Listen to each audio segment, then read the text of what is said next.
सिद्धाय सिद्धबुद्धाय भद्रभावाय नमः विश्वपूज्याय पूज्यभावाय शर्मकन्दाय नमः नागीश्वराय वागम्भीराय वाग्मिकाय नमः गुरुदेवाय गुरुवक्त्राय गुरुचरणाय नमः परब्रह्माय ब्रह्मरूपाय रूपशुद्धाय नमः गुरुदेवाय गुरुवक्त्राय गुरुचरणाय नमः परब्रह्माय ब्रह्मरूपाय रूपशुद्धाय नमः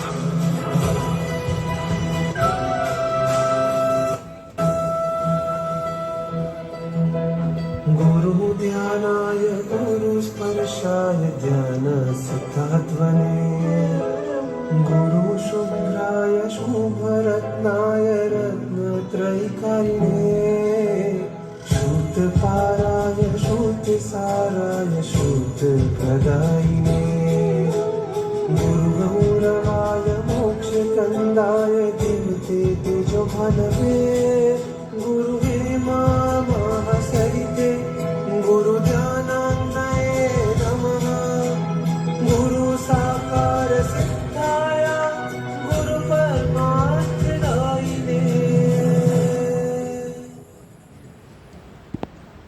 धर्ममार्गाय मार्गभद्राय गुणगरिष्ठाय नमः ज्ञानमत्ताय ज्ञानयज्ञाय ज्ञानसाराय नमः योगसाराय योगकाराय योगचन्द्राय नमः गुरुदेवाय गुरुवक्त्राय गुरुचरणाय नमः परब्रह्माय ब्रह्मरूपाय रूपशुद्धाय नमः गुरुदेवाय गुरुवक्त्राय गुरुचरणाय नमः परब्रह्माय ब्रह्मरूपाय रूपशुद्धाय नमः गुरुदेवाय गुरुवक्त्राय गुरुचरणाय नमः परब्रह्माय ब्रह्मरूपाय रूपशुद्धाय